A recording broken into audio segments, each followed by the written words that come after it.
Hi students, Assalamu alaikum. Today our lesson is a non-fiction topic. It's an autobiography by Clive James, and one of the uh, extract is taken from that autobiography by Clive James. You can see the picture of Clive James over here. So the text is taken from that autobiography. So here we have the topic, the race. Okay. Here we have the picture of Clive James. Okay. Uh, Before I explain the text, I would like to explain to you certain pictures. See, you can see over here, this is the picture of Billy Card. Billy Card is one of the words that you'll come across in the text again and again. Okay. Billy Card, there is another picture of Billy Card. Then here you can see two boys racing in different Billy Cards. And this was the Billy Card that was built by the author Clive James. Hosing, when we are thrusting water or sprinkling water with pressure on someone, okay, either for washing purpose or some other purpose, but here you'll see what is the purpose of this hosing. Then here you have the picture of Sunbeam and Margaret Street, sorry, not Street, yes, Sunbeam and Margaret Street. Okay, they were parallel to each other. These are the names of these streets. Then here we have the pictures of steel jacketed ball race. These are the wheels. Okay, steel jacketed ball race. Just draw them here. Okay, so these are the steel jacketed ball race wheels. And here we have the picture of aeroplanes, okay, and they were known as diving Stuka. They were used in Second World War. So diving Stuka, because billy carts were compared with them. And this is the fence paling. Okay, so this was all about the vocabulary. You can read this text afterwards. Now I'll explain what happened in each paragraph. Okay, since it takes a lot of time to read and explain, so I would just give you the main points. I'll explain the main points and you can read it afterwards and hopefully you would understand it. Okay, so here is the explanation for this first, second, and third paragraph. First and second paragraph. Now see, the first paragraph, it deals with the author's inability to design a sophisticated billy cart. Sophisticated mean which is quite complicated. So his first designed billy cart was made out of fruit box. So the first billy cart that he designed, it was made out of empty fruit box with the help of fence panels. I have shown you the picture also. He used rubber tires of an old pram for wheels. Since he didn't have the steel jacketed ball race wheels, so he used the old uh, rubber tires of pram.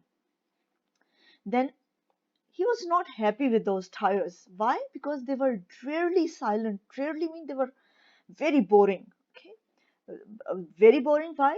Because they were silent. They were not making any noise as compared to steel jacketed ball race wheels, which made a lot of noise, and he loved that noise. Okay, so he didn't like them. Since billy carts disturbed the neighborhood, in the first paragraph you'll come across this one also. Since billy carts were very noisy, people were very annoyed of the billy carts as well as of the kids. So they used to sprinkle water on grim-faced riders. Sprinkle, I have told you, hosing water. Hosing, either they used to sprinkle water, and other meaning of hosing is abusing or cursing someone for wrongdoings. So whenever the billy cart riders, they passed by shriekingly, making very sharp noise, and that irritating noise annoyed the people of the neighboring area, so they were very um, annoyed of them. They didn't want them to do this again and again, and afterwards they would call the police as well. Okay, so this was described in the first paragraph. Now the second paragraph, here you have the description of Sunbeam Avenue, Margaret Street and Irene Street. Now, these are the three different streets which are described in the second paragraph. Sunbeam Avenue and Margaret Street, they ran parallel to each other. They were side by side, okay? But Sunbeam was higher as well as it was longer as compared to uh, Margaret Street. Then, if the Billy Cart riders, they had to enter Irene Street, so they had to take a right turn, which resulted in skidding. In skidding what? In skidding away their billy carts and overturning their billy carts. So it was very difficult to take that turn because it was the right turn if they wanted to enter Irene Street. So that turn was very difficult. Okay. Now here I have the third paragraph. Now third paragraph, it deals with trick of James Clive. Now, James Clive had the advantage of rubber wheels to take that turn. Since it was very difficult to take turn into Irene Street, but he had no difficulty since his rubber wheels helped him a lot and he didn't lose the control. Now, this trick saved him from being embarrassed or relegated to the ranks of the little kids. Now, in this paragraph, in the second paragraph, okay, second paragraph, he tells that he didn't want to be talked as a little kid. He wanted to be treated as a big kid. He wanted to be considered or treated as a big kid and not as a small kid. He hated this thing. So he was quite happy that he didn't get embarrassed in front of others.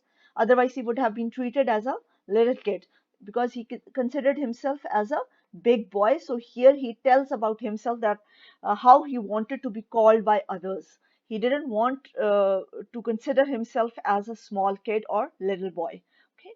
Now, here you have now, till here we have the explanation of paragraph number 1 and paragraph number 2. Paragraph number 1, it deals with uh, inability of the writer. He couldn't make the billy carts, and then the first billy cart which he designed, how did it look, and whether he liked it or not. Then we have in the second paragraph, we have the description of Sunbeam Avenue and Margaret Street, and then we have the description of Irene Street. Then we came to know the trick of James Clive. Though he didn't like his billy cart's wheel, but those wheels were quite advantageous for him as he was able to take that dangerous turn. Now, the third paragraph, it deals with uh, Irene Street, and here we have the description of Mrs. Branthwaite. Okay, Mrs. Branthwaite. Irene Street, it was a doubly dangerous. It was doubly dangerous. Perilous means dangerous as it had a right angle turn as well as Mrs. Branthwaite's poppies. Now, one thing that it was very dangerous. The other thing, there were Mr. Branthwaite's poppies. Poppies, I have shown you the picture on the in the previous slide. Okay, poppies, name of the flower. Okay, and her house was in that corner. Now she was known as a witch by the kids, and they used to mistreat her by throwing gravel on her roof. Children, they didn't like her since she was very strict to the children, so they hated her. Though James believed that she didn't deserve that treatment, but due to her rude behavior, kids disliked her. Since she was very rude to children, so children disliked her. But she was a renowned gardener and she loved growing flower beds, and she would call the police even if somebody plucked one of her flowers illegally without her notice. If somebody would come and pluck her flowers, so she was very famous to call the police. Now you can see over here, okay, this is paragraph 3 which I have just explained. It describes Irene Street, how it was doubly perilous, dangerous, and these are Mrs. Branthwaite's poppies. These are the grovels. Grovels are small stones they used to throw on her roof at night, the kids. Okay, and she was a very famous gardener. Here you can see she would call the police every time whenever somebody would mistreat her, or and if anything went wrong, she would immediately call the fleece. And these are the flower beds she was very fond of. So this was the explanation of paragraph 1, 2, and 3. Hopefully you would have understood it. Thank you for listening.